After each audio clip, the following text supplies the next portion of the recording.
warahmatullahi wabarakatuh. Today is a beautiful day and very nice to see you again.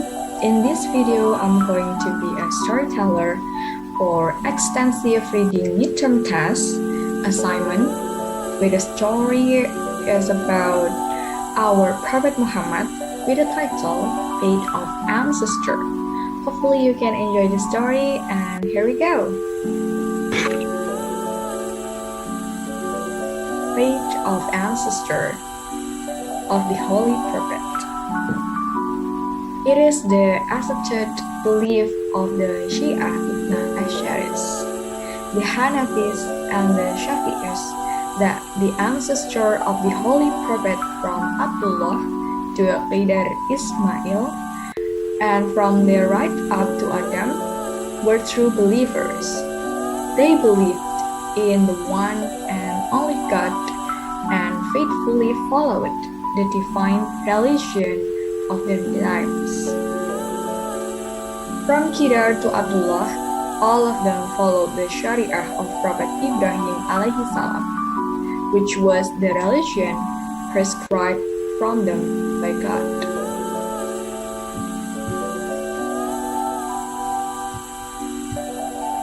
The famous Sunni scholar Imam Jalaluddin Asyuyuti has written 9 books on this subject and has proved beyond doubt that all the ancestors of the Holy Prophet were true believers.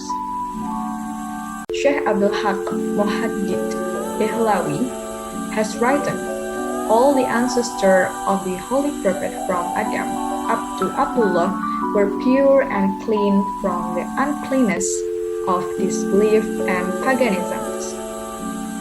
It was not possible for Allah to put the holy light of the Holy Prophet into dark and thirsty places.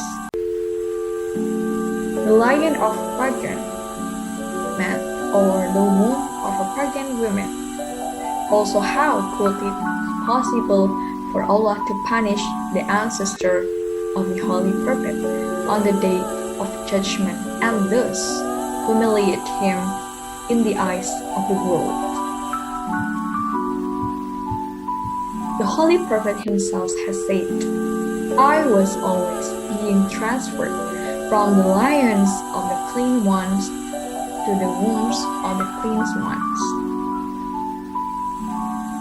Allamah al-Majlisi has written that it is the anonymous belief of Shia scholars that the father, mother, and all ancestors of the Holy Prophet followed the true religion, and his life never entered into the lion of any pagan man or the womb of any pagan woman. Also, the accepted traditions say that all his ancestors were sidaqun, truthful ones. They were either prophet or successors of prophet. After Ismail, all his ancestors were successors of Ismail alaihi salam. Other traditions specify that Abdul Muttalib was a hujjat to Allah and that Abdul Talib was his successor. Amirul Mukminin Ali bin Abi Thalib alaihi salam said, by Allah, neither my father ever worshipped the idols, nor my grandfather Abdul Muttalib, nor his father Hashim, nor his father Abdul Manaf. They prayed facing towards to the Kaaba and followed the religion of Ibrahim. If you look again at the preceding life sketch of some of the ancestors of the Holy Prophet, you will find that many traditions established by them are now included into the tenets of Islam. Usayd started their 9th stay at Mash'arul Haram during the Hajj, and Allah kept that system in Islam. Can anybody think that Allah would harden a religious right established by a pagan? Likewise, As we have seen, the custom established by Abdul Muttalib were adopted in Islam. Could Allah glorify Abdul Muttalib if he were a pagan? Also read again the events of the discovery of Zamzam and the appearance of the well in the desert. Read again the events of Amulfil and see the firm convictions that Allah will surely save his house. That statement repeated several times shows that Abdul Muttalib knew what was going to happen. Why was he so sure? There can only be one explanation. He was informed by Allah, and this in turn proves the earlier statement that he was a hujjat of Allah. In all these events and narrations, he is always seen praying to Allah, and there is no hint from any quarter that he ever prayed to the idols of Quraysh, to Hubbal, Lat, or Uzza. When he finds Zamzam, he exclaims Allahu Akbar. When he emphasizes anything, he swears by the name of Allah. When he stakes his claim, he says that Allah gave it to him. What further proof is needed to show that it was a family of true believers? The Holy Prophet said, Gabriel said to me, I searched the east and the west of the earth, but I did not find anyone superior to Muhammad. And I searched the east and the west of the earth, but I did not find the children of any father better than children of Hashim. Also the Holy Prophet said, Verily to Allah, Allah chose Kinana from the children of Ismail, and he selected Quraysh from Kinana and chose the children of Hashim from the Quraysh and selected me from the children of Hashim. Abdullah. When at the discovery of Zamzam, Abdullah Muttalib encountered the enmity of Quraysh, he was quite worried because he had only one son to help him. He therefore prayed to Allah, making another vow that if Allah gave him 10 sons to help him against his enemy, he would sacrifice one of them to please Allah. His prayer was granted, and Allah gave him 12 sons, out of whom 5 are famous in Islamic story: Abdullah, Abu Talib, Hamza, Abbas, and Abu Lahab, and the other 7 were Harith, already mentioned, Zubair, Gaidad, Mukawim, Darar, Hutam, and Hijol or Muwiro. He had 6 daughters: Atikah, Umayyah, Baidah, Barro, Safiyah, and Anwi. When 10 sons were born, Abdul Muttalib decided to sacrifice one of them according to his nadar. Lot was cast and Abdullah's name came out. Abdullah was the dearest to him, but he did not flinch from the decision of the fate. He took Abdullah's hand and started towards the place where sacrifice were offered. His daughter started crying and begged him to sacrifice 10 camels in place of Abdullah.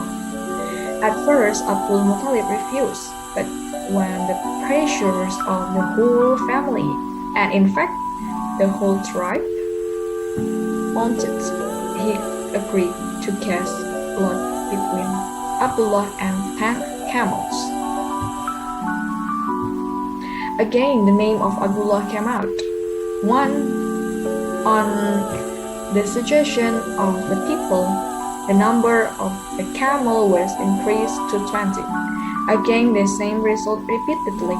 The number was increased to 30, 40, 50, 60, 70, 80, and 90. But the result was always the same. At the last, lot was cast between 100 camels and Abdullah. Now, the lot came out for the camels. The family was jubilant, but Abdul Muttalib was not satisfied. He said, 10 times the name of Abdullah has come out. It is not fair to ignore those lots just for one lot. 3 times more he repeated that the lot between Abdullah and 100 camels, and every time the lot came out for the camels, then he sacrificed the camels and the life of Abdullah was saved. It was to this incident that the Holy Prophet referred when he said, I am the son of the two sacrifices. He meant the sacrifices of Ismail and Abdullah. The name of the mother of Abdullah was Fatimah, daughter of Amr ibn Maksum. She was also the mother of Abu Talib, Zubair, Baidah, Umayyah, Baro, and Atikah. A year before the year of the elephant, Abdullah was married to Aminah, daughter of Wahib ibn Abdul Munaf ibn Zuhrah ibn Kilab. And in that very gathering, Abdullah married Hala, daughter of Wahib, cousins of Aminah. Hala gave birth to Hamza and Nabawiyah, the slave girl of Abu Lahab. Breastfed him. She also gave her milk to the Holy Prophet for some time. Thus Hamza was the uncle of this Holy Prophet and also his cousins as well as foster brother. Various traditions put the age of Abdullah at the time of his marriage as 70, 20, or 24 or 27 years. Abdullah went with a trade caravan to Sirah. While returning, he fell ill and stayed at Yathrib or Medina. When Abdul Muttalib sent Harith to look after him and bring him back, he had already passed away. Abdullah was buried in Yathrib. The Wahhabis moved out his grave and nobody was allowed to visit it. Then in the 1970s, the Wahhabis dug up his body together with those of 7 companions of the Prophet ﷺ and buried them somewhere else under the pretext of extending the mosque. Abdullah had left some camels, goat, and slave girl Ayman. The Holy Prophet got it all as his inheritance. That's all the story of the page of ancestor. Hopefully you can enjoy the story. Full video of this you can find on my YouTube channel. Don't forget to subscribe, like, and please make a good comment if you want to make a commenter in a comment section below. And have a great day everyone.